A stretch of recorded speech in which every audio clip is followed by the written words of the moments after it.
She's gonna let us know. Yes. All right. Good evening, everyone. Mhm. My name is Mohammed Sheikh. I'm the chair of Immigration Committee. Today is June 20, and now time is 6:15 p.m. I'm humble and I'm honored that we are here today. Thanks God, because we want to make a change and the commitment we have. We want to help as much as we can engage the people, community here. So today on this immigration meeting, here with me the Secretary of Immigration Committee, Honorable District Manager, and also with us as Community Associate Diane. So let's start with introducing ourselves and we start from Madam Ortiz. Okay, my name is Argelia Ortiz. I am the Secretary of the Immigration Committee. Very nice to meet you, everybody. Hey, good evening. I'm Diana Leonard, Bronx Community Board's Community Associate. Thank you. Mr. Chairman and ladies and gentlemen, good evening. Anthony Jordan, District Manager to the board. This is our personal reminder that our uh, committee meeting today is being broadcast live on the Bronx Community Board One YouTube page. And if you're speaking for the first time, please make sure you say your first and last name for our honor, our record keeping for the minutes. Thank you, Mr. Chairman. Thank you, Mr. DM. Right now, since we do not have a specific agenda, we're going to discuss from the upcoming days what we can do, how we can involve more community people in our district, and how can we put our resources. So, Madam Secretary, as you are serving as the Secretary of the committee, you have a lot of connection with the non-profit organization, even though we are not giving somebody like a legal advice, but we always offer for the resources that we have from the city agency or the private companies, private agencies as well. So please give us your idea and thought how we can be connected much more with the community regarding our immigration things. Okay, thank you, Diane. Yeah, good. So it's for the later, not podcast. One of the things, again, that I believe is one of our goals is I think we should have a forum, immigration forum of the legal aspects that so many of our immigrants are going through. And we briefly mentioned this before, like, for example, this is an issue at hand that so many immigrants are being affected by. Mostly, number one, there's so much anxiety out here over the situations that are happening to, unfortunately, the immigrants, and I understand they're not only just happening to immigrants, they're happening now to people who are just suspected. So let's say, not be from the country. So I think we should have, like, for example, a Know Your Rights workshop. But my main concern is that when we speak to people about anything on a legal basis, that brings anxiety. Okay? And we being the community board, people will automatically feel that we're associated with the government. And that's a fear right there. I'm trying to reach people in such a way that they don't fear us. Because if I was an immigrant, and let's say that I am here under certain justifications, like let's say that I don't have my green card. If you come and tell me, hi, I'm from the community board, and we're putting on a forum of legal issues with immigrants, something that would frighten me. I would be afraid of you. Okay. Oh, you're from the government? Oh, you're working from? I don't want to go over there. You see what I'm saying? So there has to be little bit of psychology that we can use. I went to a meeting this past Tuesday at Community Board 7, and they're doing something interesting. Senator Gustavo is in his office making available little Know Your Rights cards that they can carry around with themselves and have a direct legal number that if they need help, they can automatically call and get that. Okay? I remember during the stop and frisk era, we were giving out little wristbands to people with the hot numbers, of an attorney. If they got stopped by the police, or if they got stopped by an official authority, they had a direct legal line that they could call, and it was like a 24-hour line. And that is my goal, to make something like that available. I'm going to be calling my Senator Gustavo. He's not from our district, but I think he can give me some ideas of how we can get those cards and those passes into our board. And hopefully, like Anthony was saying, especially during the summer, we can make that information available to especially the immigrants. We have a large number of immigrants in our district. So that if they come and we can give it out to them, you know, some kind of 24-hour legal service clinic that they can call anytime they feel that they're in trouble. You know, a lot of people don't know, like, for example, what do you do? What do you do if a cop stops you? What do you do? But, you know, you'd be surprised. A lot of people, not only would they start to get nervous about it, they wouldn't know what are the things that you should say and what are the things that you should not say. You know, when should you say, well, guess what, officer, if I'm not free to leave, please get me my attorney now. You see, what are the things that you do have a right to? So it's like a little pamphlet and little booklets that we could start giving out. Organizations, again, like perhaps like the Bronx Offenders, Legal Aid Society, right in our district, I think can help us with that. Okay? And those are some of the things that I would like to bring forth. A direct resource that is available to particularly the immigration population. Okay? Thank you, Madam Ortiz. You explained it well, and I really thank you for your idea and thoughts that you are always bring to the community, to our board, and try to help the people as much as we can. I'm totally convinced, and all we can do, we should put the resources that I have, like Know Your Rights, and other non-profit organizations, like you mentioned, Front Defenders, Legal Aid, on those agencies, also city agencies that work with us also. That kinds of resources we can redirect our community people, and we are always open from that. Thank you. I believe it is a good idea to open those resources. Thank you for your idea and your precious time. From my side, I always want to say thank you, Mr. District Manager, because since the immigration committee, not only the immigration committee, subcommittee we created the board.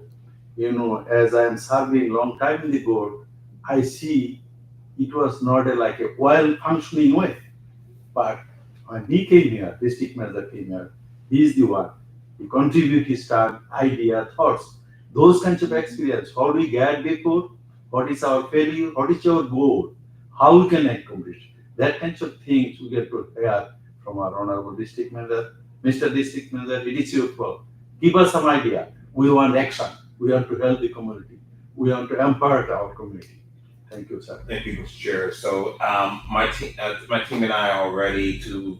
I think one of the things we can do, besides the trainings that we just talked about offline before we started to help activate this space during the July and August break, that we should also, as the immigration committee, insist that the administration allows us to visit the migrant facility that is opened on the 2,200 bed single male facility in our district. When we met with the administration originally, when they highlighted that facility opening up, we talked about the administration giving us the ability to be able to visit that space and to know what's going on in the facility, what kind of services, what kind of resources are available to those men who live in the facility. In addition to that, or what type of food or contract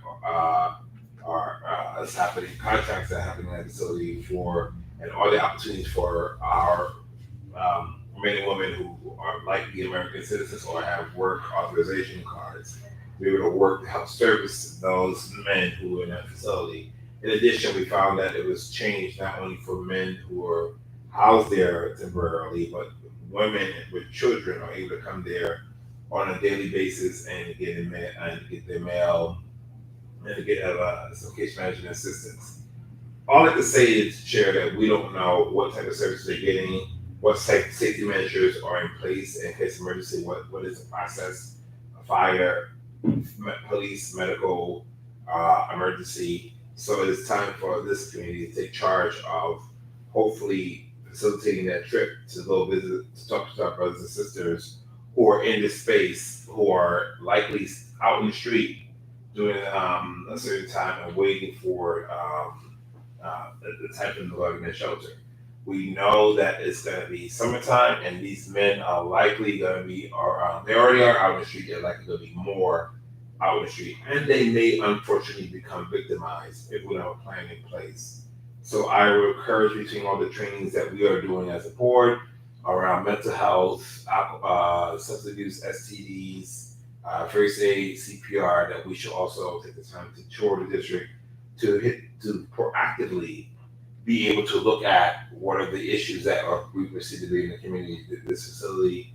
And then my team and I will be working, doing outreach, visiting the community, walking around the family days that are happening in the night shift facilities. We're going to be working, we're trying to identify where there also are other issues that are impacting the community, especially for our immigrant brothers and sisters. And under your leadership, be ready to come back with a game plan in September when we return, to be able to know how we need to highlight and hit the ground running on, whether that is ensuring that we have more Know Your Rights workshops or other resources that may be available for our brothers and sisters in the immigrant community. Chair, listening to the news, and everybody on this table knows, and out in our YouTube channel knows, that this is a very heightened anxiety-driven time. Many of our brothers and sisters are afraid to go to church, to funerals, to get children to school, to seek medical attention when necessary, to even go to court, Chair, when they're required to go to court, to be able to find out about how to address the immigration status cases that they're facing. And when a case is dismissed, they, along with American citizens, face to be detained and arrested, and sometimes immediately deported. Never have I ever, in almost a half a century in the United States of America, have either heard or witnessed such an anxiety state of people who are concerned, faced by military that usually use at time of war to defend our country against enemies, foreign and domestic, and now they're being used to police and assist ICE in the operations of doing so many enforcement actions. I mean, the concern is, Chair, and I'll finalize with this. It is the understanding of any individual, American, non-American, when you go to court, you go there to be able to take advantage of one of the chief principles that we have in this city, to be, when you're facing somebody who's judiciary system, a judge, to be able to know your destiny, what's going to happen to you, that you'll get justice, an opportunity when possible to take advantage of the American dream. But unfortunately, under this current climate, people are very afraid to even do that. And this being the first committee, if any committee in any community board, besides the city council, who are facing immigration, resources and services way on before this current federal administration, we have now to hit the ground running and be super aggressive and proactive. Not only here on this table, in this room, in this space, but outside in the community, because I believe that it's going to be, there's so many brothers and sisters are so afraid to even come out to face the opportunity to get resources and services. So this community has the opportunity to go and face and help our brothers and sisters out where they are, meet them where they're at. So visiting the migrant facility, talking to the other immigration organization, MASA, Mexican Coalition, so many other, the Bangladesh American Council, so many of the organizations that are here in the Bronx, and under your leadership, Chair, to be able to making sure that our brothers and sisters have a resource and opportunity available to them as they, for the next however many years, have to be able to try to make opportunity for them to be able to become American citizens or documented and not face deportation. Some of them not knowing what country they went back home to because they've never been living in any other country but before besides coming here. Some of our children, families ripped away and torn apart. So thank you for your leadership, and I'll end with saying I look forward to working in the next couple of months with our team to be able to highlight and work very diligently on the issues at hand. But especially, I think it's important for us to visit a facility and see what we have for our brothers who are sleeping there and our mothers and children who have to go there every day for resources and services, and ask them, what we can do more to help strengthen their needs in the community. Thank you. Thank you, DM sir. I just want to say thank you for your valuable information and your concern to the community. As you know from the beginning, we always stand next to our community, next to our people. We are still in that position. But we have to keep in mind, we are not like authorized organization to give somebody legal advice. So we have to be like directed them for the legal resources. Maybe they have a personal attorney or city agency where they can get legal help. That is the basic what we have to, because immigration and the present climate is very critical. Like as you mentioned, everybody has a concern, citizen, non-citizen, migrants. So we are on the same page, but at the same time, as a community organizer or involved in the community, we always stand for our brothers and sisters for their rights as well. And we have to have a plan how we can assist them, like that what I'm doing. If anybody asks any information, any resources they need, we are here, office is here, they can get help, and we are open for everyone, each and everyone. That is the basic goal. And right now you mentioned that the July and August is the time.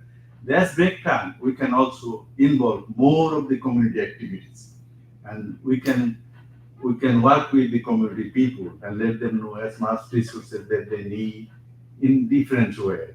If they health resources they need, any other park issues they have, legal issues they have, we can redirect the necessity they have in the same way.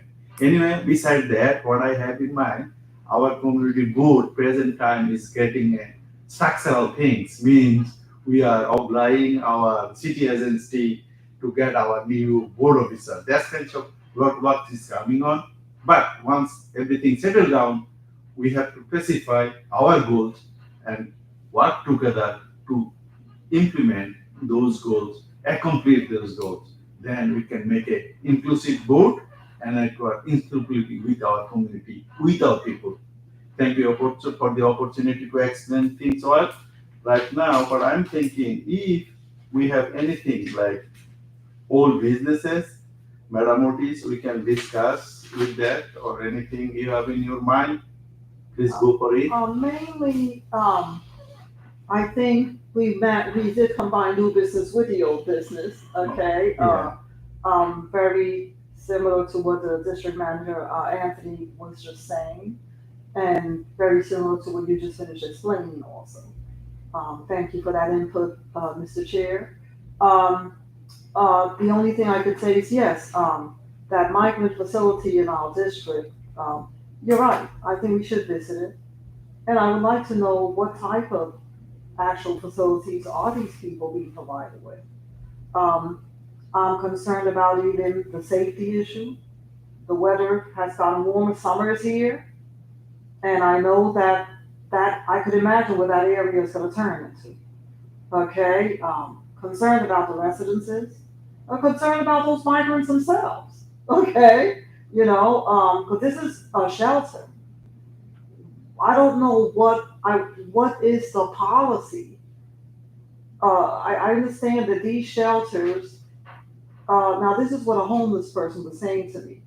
Maybe for that particular migrant, it might be different, but those are some things I want to know.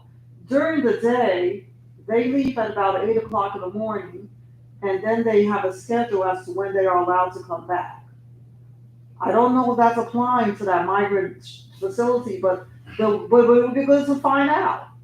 Now that you raise that issue, because this is not a permanent residence for these people. So that means that they have a right to, literally speaking, they're gonna be out there in the streets. Okay, where are these people gonna go during the day? Especially when the weather is warm, but where are they gonna go? You know, what are they gonna do? Go to visit the swimming pool or something during the day? Or are they gonna hang out at the beach?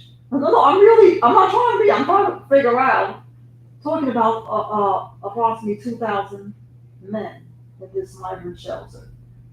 Who's gonna house them? And what is the schedule of this shelter as to what time they leave in the morning and what time they're allowed to come in? Because I'm sure there's a criteria with that.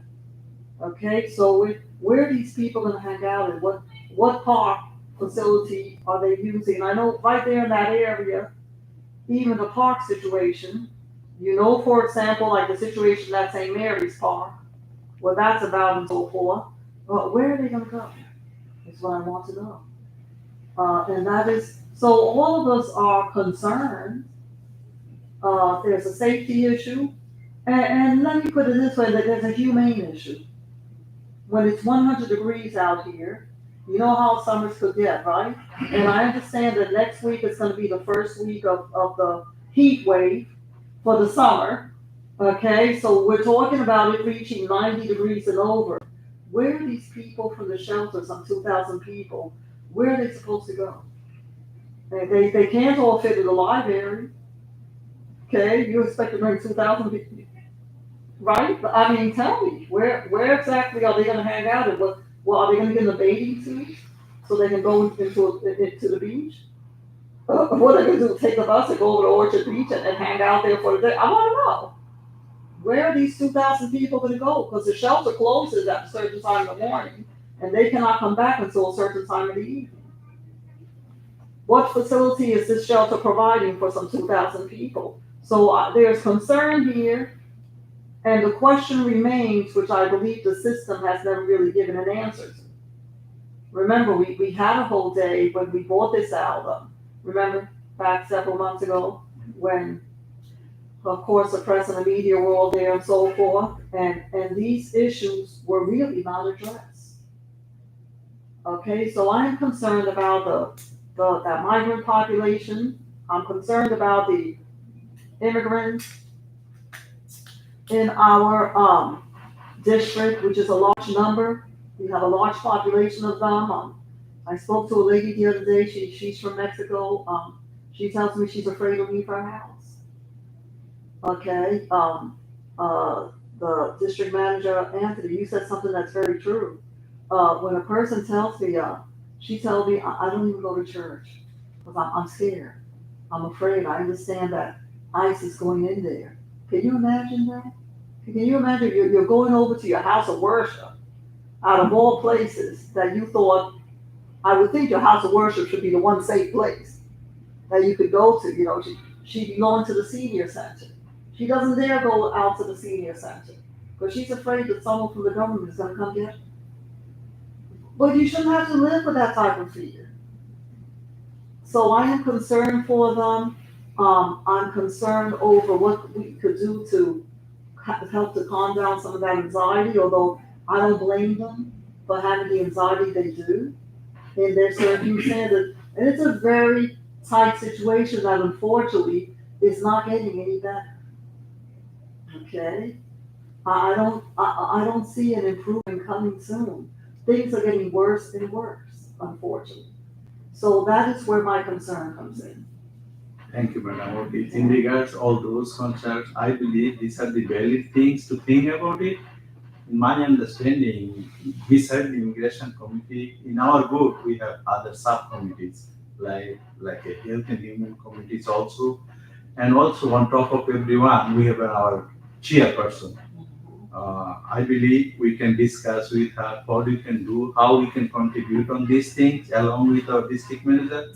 And then down the road, we do our best to find out, figure it out, all those valid concerns then we can work together and move forward from this thing. That is the way I am planning, that is the way I am thinking.